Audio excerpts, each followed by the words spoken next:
हरे कृष्णा। श्लोक संख्या 6।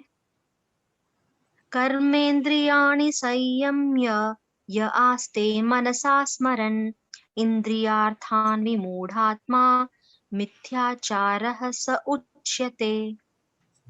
कर्मेन्द्रियाणि संयम्य कर्मेन्द्रियाणि संयम्य य आस्ते मनसा स्मरन्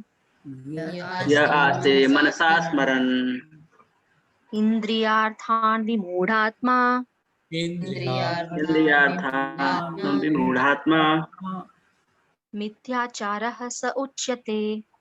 मिथ्याचारः स सुनी माता जी।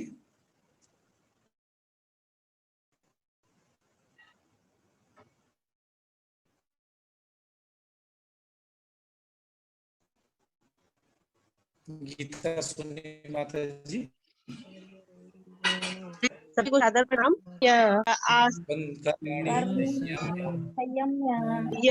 आस्ते मनसा स्मरण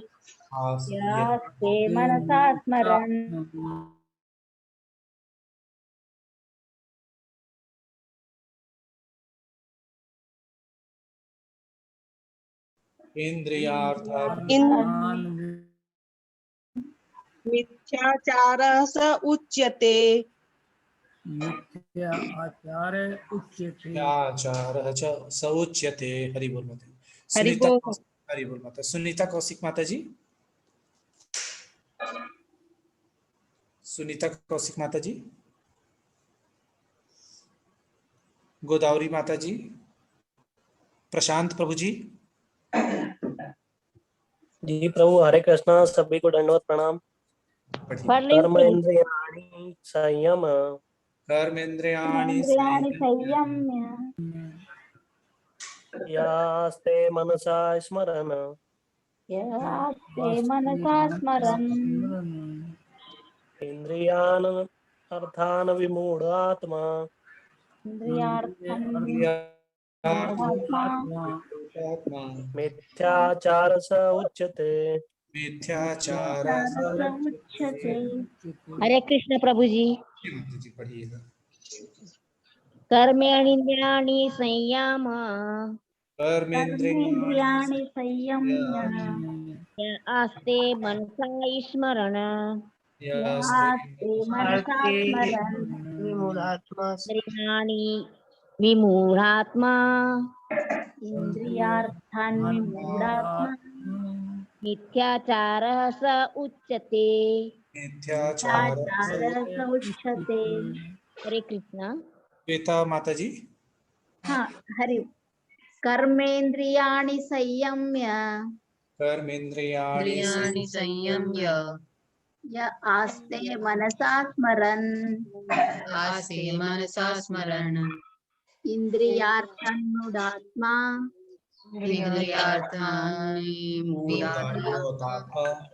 मिथ्याचार स उच्यते।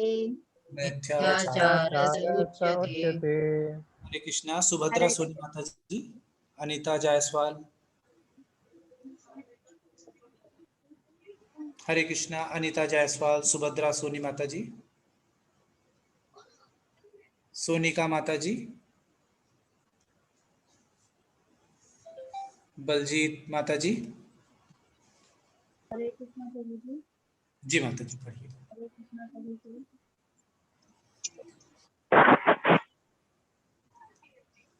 कर्मेन्द्रियाणि संयम्य य आस्ते मनसा स्मरन् इंद्रियार्थान् विमूढात्मा मिथ्याचार स उच्यते। हरे कृष्णा। हरि बोल माता जी। हरि बोल। उमा भारत माता जी, अनुवाद रिपीट कराइएगा। उमा भारत माता जी। जी प्रभु जी। हरे कृष्णा। हरे कृष्णा। अनुवाद रिपीट कराइएगा।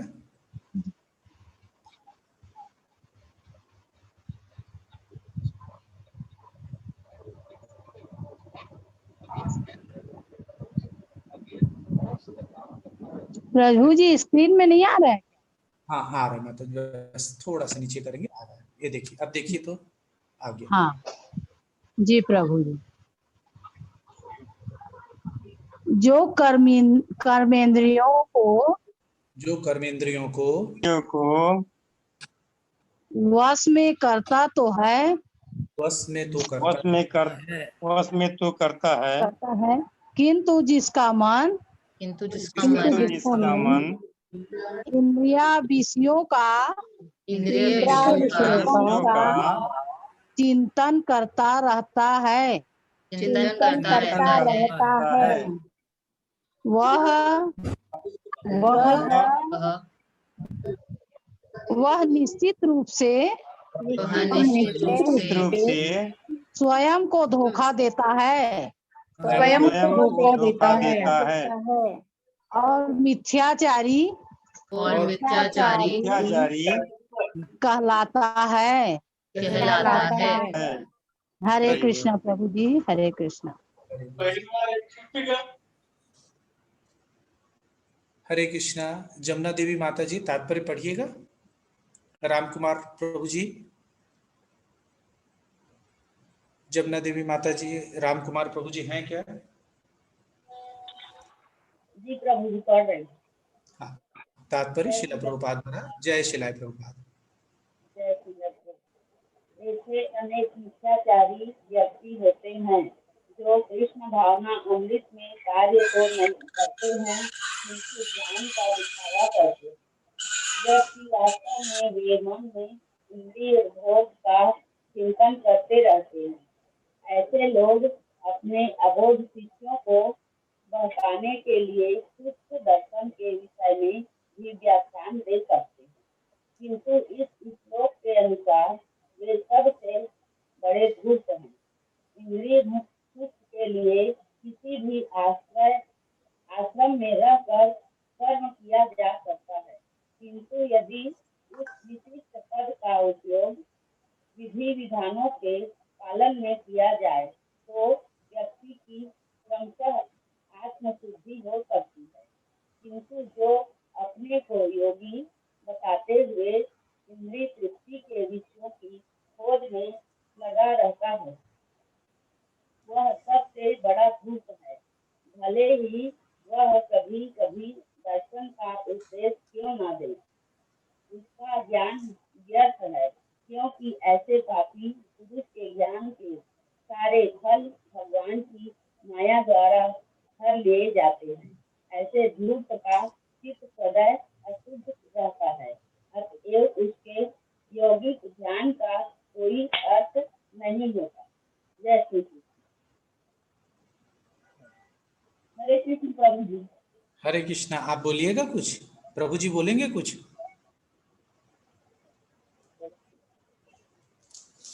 हरिओम प्रभु जी। हरे कृष्णा। आप कुछ बोलिएगा। क्या बोलना है? अच्छा चलिए, कोई बात नहीं। सुभाष प्रभु जी। जी। सुभाष प्रभु जी। तात्पर्य। हरे कृष्णा प्रभु जी, हरे कृष्णा। हरे कृष्णा। देखिएगा सभी को सुनिएगा दंडवत प्रणाम। कैसे एक्सप्लेन करते हैं, फिर नेक्स्ट टाइम आप लोग कीजिएगा, है ना? हरे कृष्णा। सभी को दंडवत प्रणाम।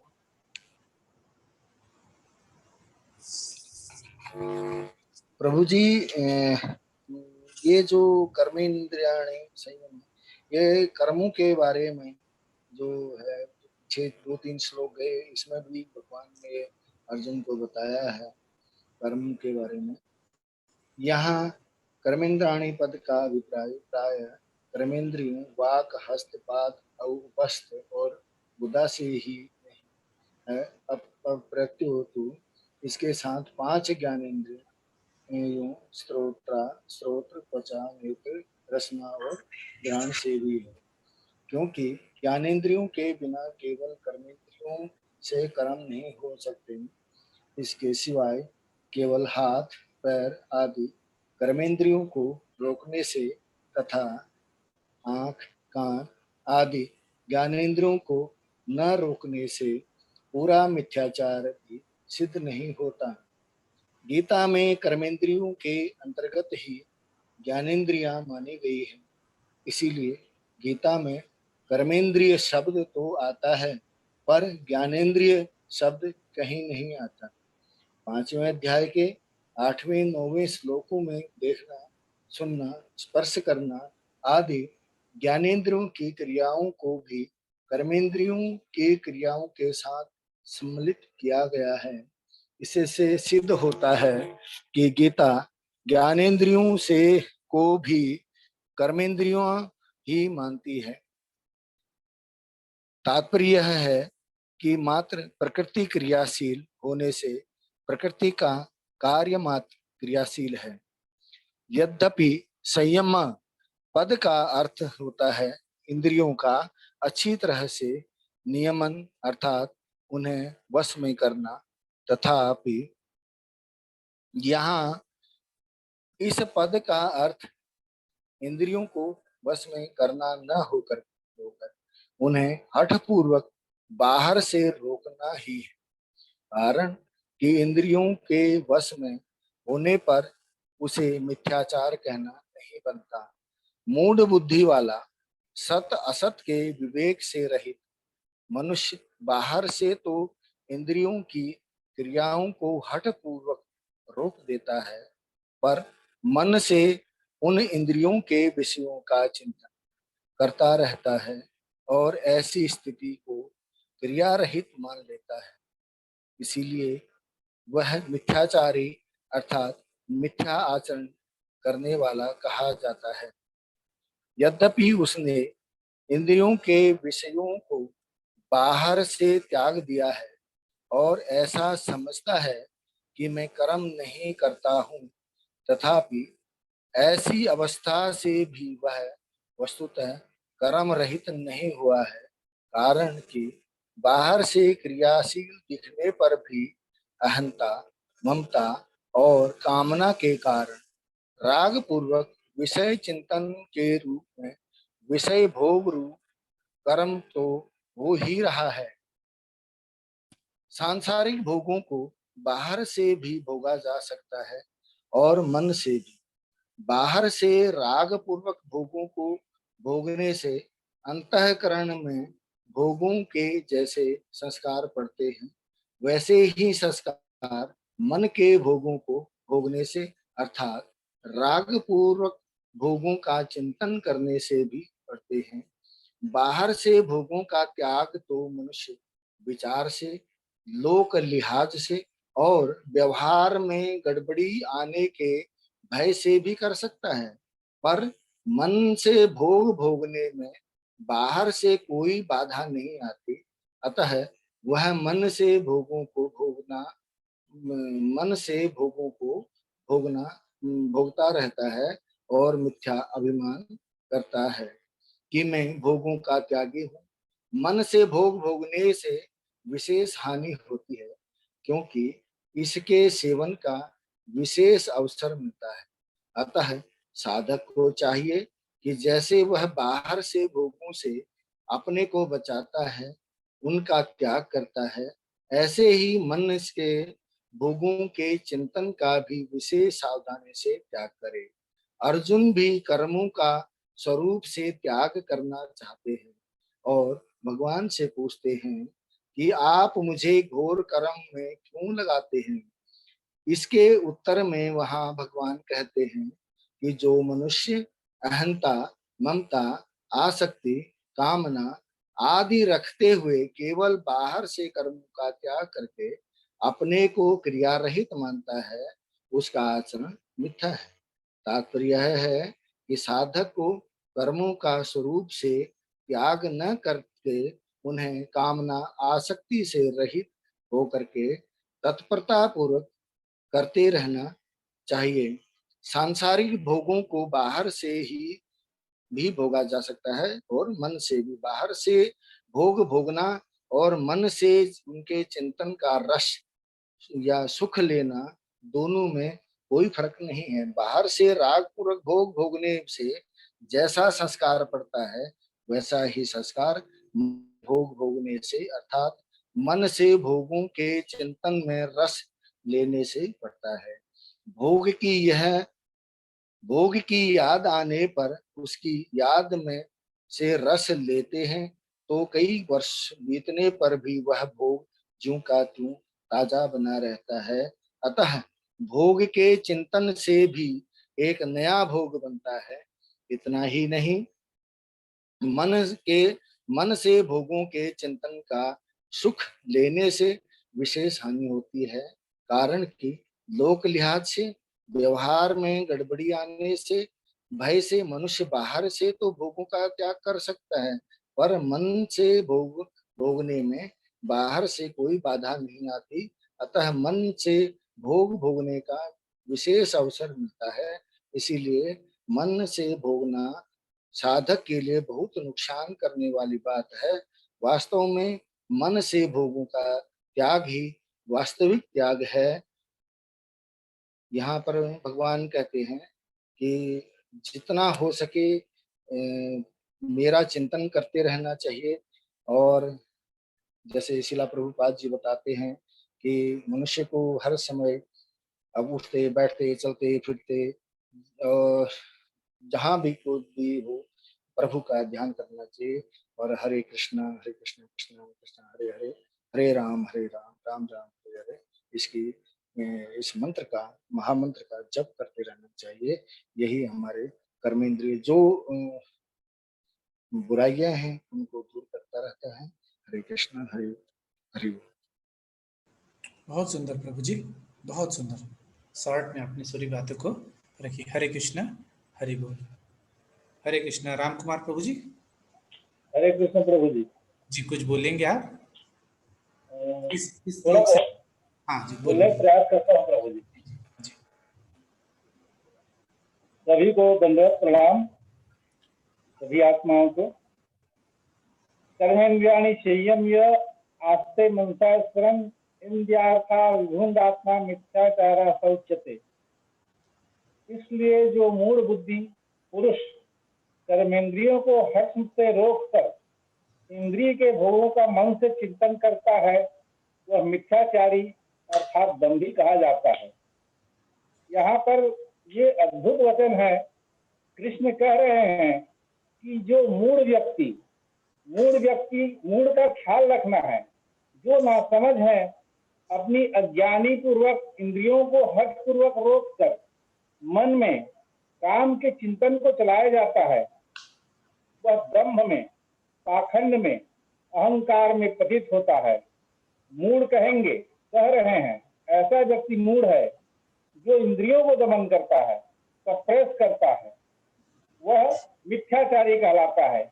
अब मिथ्याचारी जो दिया है, मिथ्याचारी को थोड़ा समझ लेना जैसा है।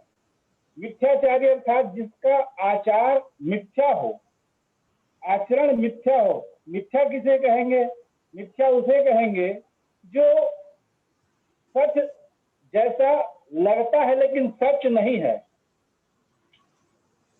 झूठ लगता है झूठ नहीं है। ये समझने लायक चीज है। रात को हम सोए हैं, ठंड का महीना है, काफी दुशाला भी उड़े हुए हैं, लेकिन स्वप्न में कुछ और आता है और वह हुए भी हम डर से पसीना पसीना हो जाते हैं। अर्थात इसमें हम सो भी जाते हैं तो भी मन जो है काम करते रहता है, और काम करते रहता है तो ठंड में भी हमको गर्मी का एहसास हो जाता है। इस प्रकार का आचरण जो है, ढेर सारी चीजें हैं। मतलब हम कर्म अलग करते रहेंगे, मन में अलग भाव आएगा। ये जो है मिथ्या आचरण वाले लोगों का भाव रहता है। अपने इंद्रियों को हम दबाए रहेंगे और मन में सोचते रहेंगे और हम कहते रहेंगे देखो हमने संयम साध लिया, हमने संयम पा लिया। तो इस प्रकार की जो विपरीत परिस्थितियां होती है, कृष्ण जी जो है इसको ही मूढ़ता कह रहे हैं कि भीतर कुछ चलता है वह असली है और बाहर जो चलता है उसका कोई मूल्य नहीं है। धर्म का दिखावे से, एग्जीबिशन से कोई संबंध नहीं है। धर्म का प्रदर्शन से क्या संबंध है? धर्म का होने से संबंध है। हो सकता है बाहर कुछ उल्टा भी दिखाई पड़े तो कोई फिक्र नहीं, भीतर ठीक चलना चाहिए। बाहर भोजन भी चले तो कोई फिक्र नहीं, भीतर उपवास होना चाहिए। लेकिन होता उल्टा है। एक छोटी सी कहानी मैं कहना चाहूंगा। एक ऋषि थे और ऋषि एक नदी के इस तरफ थे और एक नदी के उस तरफ थे।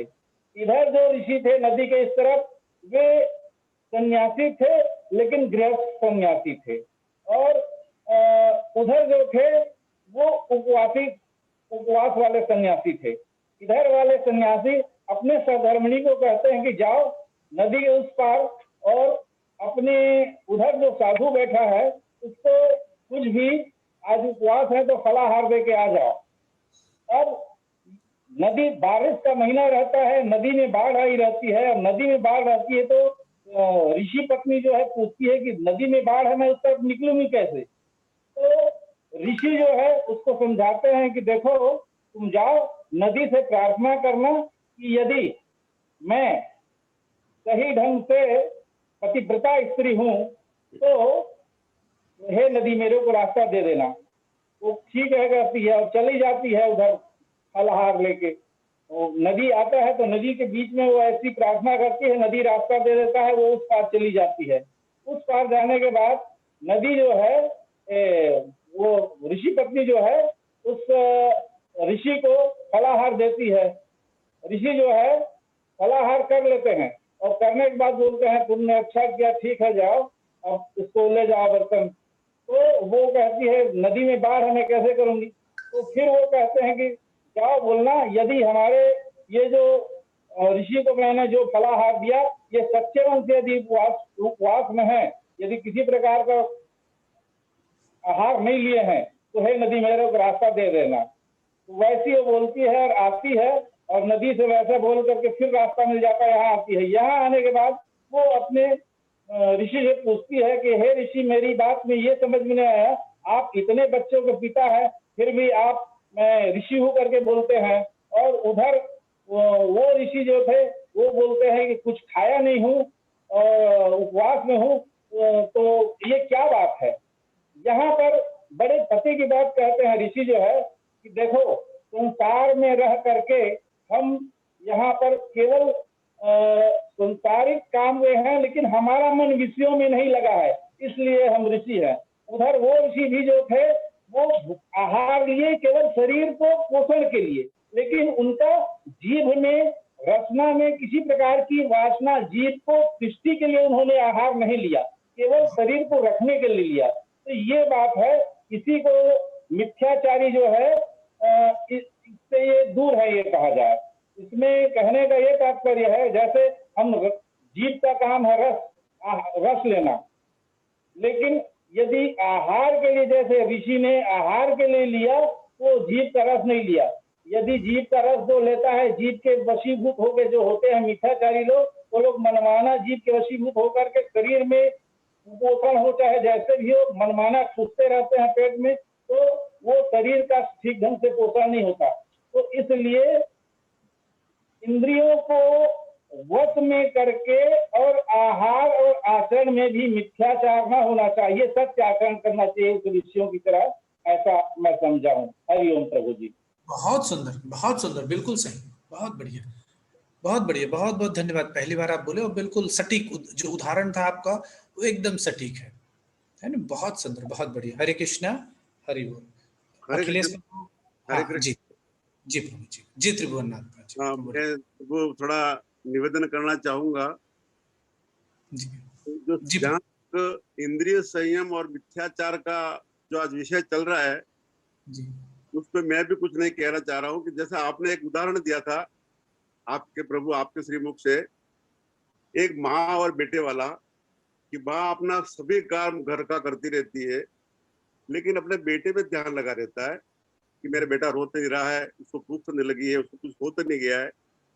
तो प्रभु इसी तरह अगर हम भी हमारा कोई भी काम करें जीवन का, हमारा नौकरी का हमारे घर का काम धंधा कुछ भी कर लें, लेकिन हमें हमेशा प्रभु का सुमिरन करते रहे, अंदर से मन हमारा प्रभु में लगा रहे, हमेशा हमारा मन प्रभु का चिंतन करता रहे, तो दास प्रभु मैं ये कह रहा हूँ कि ये मिथ्याचार की जहां तक बात है कि ऐसा मिथ्याचारी व्यक्ति हो नहीं सकता जो हमेशा सुमिरन करता रहेगा, प्रभु का हमेशा सुमिरन करेगा, प्रभु परमात्मा को हमेशा याद करेगा, चिंतन करेगा, वो हमेशा सदविचार रखेगा और अच्छे कर्म नहीं करेगा और वो मिथ्याचार नहीं करेगा।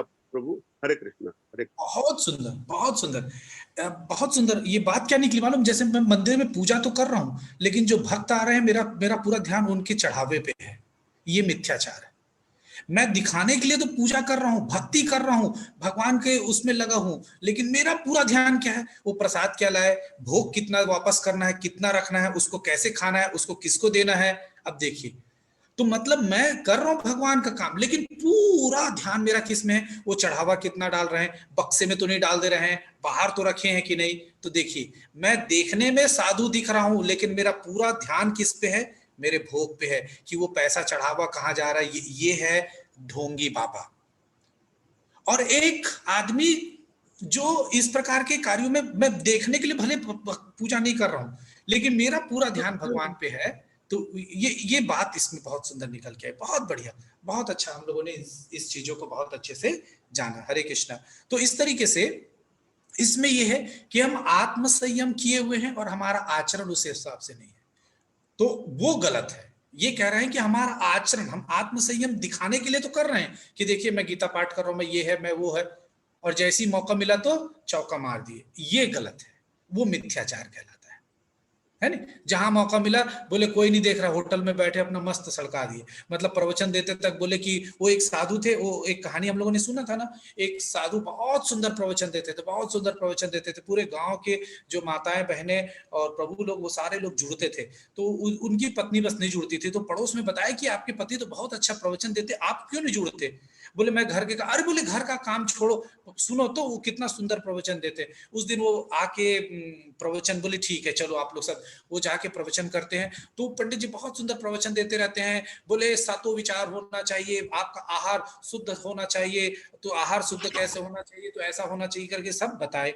बहुत सुंदर प्रवचन चला, ये इनको भी बहुत अच्छा लगा। ये घर गई, बहुत सुंदर वैसी बिना लहसुन प्याज के, बिना तड़का लगाए बहुत सुंदर सत्व वाला ला के दे दी। बोले ये क्या, आज क्या बनाई हो खाना। तो बोले आज तो आप सुंदर प्रवचन दिए, उसमें यही बताया। अरे बोले मैंने प्रवचन दूसरों के लिए था, तो तुम अप्लाई मेरे ऊपर कर दोगे क्या उसको। तो ये है मिथ्याचार, ऐसा नहीं। जो बोलते हैं वो आचरण में, तो इस तरीके से जब हम करते हैं तो वो सही है। विनती माता जी कुछ बोलना चाह रही, बोलिएगा विनती माता जी।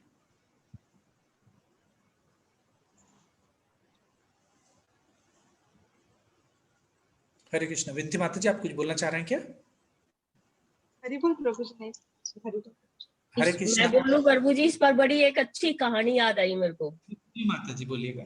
हाँ, तो यहाँ हरि बोल प्रभु जी, यहाँ भगवान कह रहे हैं कि दुष्ट विगुणात्मा जो आदमी होता है वो कैसा होता है कि जो बाहर से तो अपनी सारी इच्छाओं को संयम में रखता है और अंदर मन से उनका स्मरण करता रहता है, तो वो दुष्ट है, अहम से भरा हुआ है, और वो आदमी मूढ़ है। तो इस पर एक कहानी याद आई है मेरे को, सिर्फ एक कहानी सुनाना चाहूंगी, इससे ज्यादा कुछ नहीं। कि हरियाणा के प्रांत में जींद में पिंडारा नाम का एक तीर्थ था। वहां पर ना 2 आश्रम थे, और एक समय वहां पर कोई 5 दिवसीय कार्यक्रम चला, वार्षिक सत्संग का उत्सव मनाया गया। तो वहां पर 10-12 जो प्रवक्ता थे स्टेज पर एक लंबी कतार पर बैठे थे। प्रवचन शुरू हुआ, सभी ने अपने अपने विचार रखे, अपने अपने मत रखे।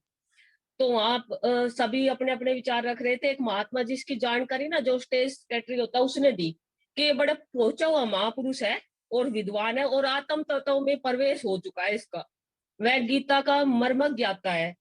तो उस महात्मा जी ने अपने प्रवचन सुनाए, बोला कि गीता के बारे में, यह आत्मा अजर है, अमर है, न यह मरती है, न यह जन्मती है, न यह सुख है, न दुख भोगता है। इस आत्मा में कोई मतलब इस आत्मा को कष्ट नहीं होता। यह अज्ञानी जन है, अज्ञानवश दुखी सुखी होते हैं। ये और आदमी जो है सभी अज्ञानी जन है, इन अज्ञान के कारण ही दुख और सुख सब होते हैं। जो भी कष्ट है शरीर के है, आत्मा के तो कोई कष्ट ही नहीं है। उनको कर्म दंड होता है, मानो कोई हानि नहीं हुई। तो तेरा क्या गया, इसलिए शोक क्यों करते हो। तू क्या लेकर आया था और क्या लेकर जाएगा, तेरा क्या नुकसान हुआ। ऐसे ऐसे बहुत सारे वो प्रवचन देता है। तो ऐसे 1 दिन बीता, 2 दिन बीता, तीसरा दिन आया, चौथा दिन, तो एक आदमी आया, बड़ी जोर जोर से चिल्ला रहा था। उसका पैर में जो थी चोट लगी हुई थी बहुत ज्यादा। तो उस साधु के पास, मतलब जो पहुंचा हुआ महापुरुष था उसके पास पहुंचा और बोला, साधु महाराज मतलब ऐसे ऐसे मेरे पैर में बहुत ज्यादा चोट लगी है और असहनीय पीड़ा, मतलब मेरे पे सहन नहीं हो रही है पीड़ा। तो उसको ये प्रवचन देता है, अरे ये आत्मा अजर है, अमर है, तेरा क्या गया, ये पैर तेरा नहीं है, कट जाएगा, ज्ञानी है तू, मूर्ख है, ऐसे ऐसे कहता है। वो बेचारा चला जाता है। तो ठीक है, अब तू इस दुख को भूल जा और इसके बारे में मत रो कि मेरे पैर में दर्द है या ये सब कुछ ऐसे ऐसे बोलता है उसको। तो एक दिन क्या होता है, 5वें दिन जो होता है वो प्रवचन देकर रात को जो विश्राम करता है, 5 दिवसीय मतलब प्रवचन था, तो साधु के पेट में जो है बहुत जोर की दर्द उठता है, बहुत असहनीय पीड़ा होती है। जो वे उसके शिष्य वगैरह होते हैं उसे ले जाते हैं जल्दी से, जो चंडीगढ़ में वो एक माना हुआ हॉस्पिटल है, प्रभु जी मैं नाम तो नहीं पता मेरे को, पर माना हुआ है, उसमें उसको ले जाकर शिफ्ट करते हैं। अब पेट की पीड़ा जो थी असहनीय थी, बहुत ज्यादा दर्द था और सहा जा नहीं रहा था। तो जिस शिष्य को उसने ये प्रवचन सुनाया था उसका पैर में दर्द था, वो भी पहुंचा वहां, भाई साधु महाराज के तो बहुत असहनीय पीड़ा है, वो ऑपरेशन करना पड़ेगा, ऐसा करना पड़ेगा, और साधु महाराज इसके लिए तैयार नहीं है। तो शिष्य बोलता है जाकर के साधु जी क्यों चिंता करते हो, क्यों हाय हाय कर रहे हो, क्यों दर्द में करा रहे हो, यहाँ आत्मा अजर है, अमर है, ना मरती है, ना जन्मती है, सुख है ना दुख है, भोगता है, शरीर भोगता है, आत्मा तो अजर अमर है, तुम्हारा क्या गया, यहाँ ज्ञानी जन, ये सब प्रवचन जो साधु ने बोले थे उसको ही बोलता है। तो साधु कहता है अरे सारे मेरा ही प्रवचन मेरे को सुना रहे, चल भाग यहाँ से। तो मतलब मेरे को कहना सिर्फ इतना था कि जो इसमें दिया गया है कर्मेंद्रियाणि संयम नास्ते मनसा स्मरण, के मतलब इंद्रियों को हम बलपूर्वक के जो ढोंगी होते हैं वो बलपूर्वक हठ पूर्वक वश में करके और वश में कर लेते हैं, हठ पूर्वक वो मन से जो है उन इच्छाओं का स्मरण करता रहता है। तो उसी के ऊपर मैंने एक कहानी सुनाई है प्रभु जी, हरि बोल। इसीलिए हट करके नहीं रोकना है, हम लोग को क्या करना है, हमारे इंद्रिय विषयों को डाइवर्ट करना है। और किस ओर डाइवर्ट करना, भगवान की सेवा में, जैसे कि राजा अम्बरीश ने किया था। और हम लोग भी वही प्रयास में लगे हुए हैं कि हम इसको दबाने का प्रयास नहीं करते, क्योंकि दबाने से तो वो फूलता है, रोटी को दबाने से फूलता है ना। जिस चीज को दबाएंगे वो और उभर के निकलता है। घाव को, फोड़े को देखिए, पिंपल्स को दबाइएगा तो वो फूल जाता है। तो जिसको आप दबाएंगे वो फूल जाता है। तो क्या करना है हमको सेवा, हमको केवल मूड ऑफ सरेंडर जो है वो चेंज कर देते हैं, हम उनको बिजी कर देते। देखिए 2 घंटा हम भोग में ना लग के क्या किए, गीता के पाठ में लग गए, तो ये हम 2 घंटे बिजी हो गए। अब हम लोगों को पता चला कि नहीं आरती सीखना है, और वैष्णवी जुड़ी हुई है, तो मैं तो उससे ये भी बोलूंगा कि भोग आरती जरूर गवाएं अब सबसे। अब सबको इतना दिन हो गया तो भोग आरती सबको आना चाहिए। बहुत सुंदर जगन्नाथ जी की भोग आरती है, सब लोग भोग आरती सीखें और एक दिन आप कराएं और फिर बाकी लोग भोग आरती गाएं। बहुत सुंदर है, बहुत सुंदर, अद्भुत। जब आप उसको सुनेंगे वो मजा आ जाता है। बहुत सुंदर, भगवान को भोग लगा के और उस भोग आरती को गाएं, खासकर जगन्नाथ जी को। बहुत बढ़िया। तो वैष्णवी आप हैं एक दिन? जी प्रभु जी, जी प्रभु जी, एक दिन हम लोग भोग आरती जरूर करेंगे सभी माता जी लोग। नहीं तो परसों यदि करेंगे तो परसों आपका कीर्तन है, किसका है? यदि हो तो 5 मिनट 10 मिनट का टाइम लेके भोग आरती करके एक बार सुना दीजिएगा। जी ठीक है प्रभु जी। तो इस तरीके से फिर हम लोग आगे करेंगे, है ना। हरे कृष्णा।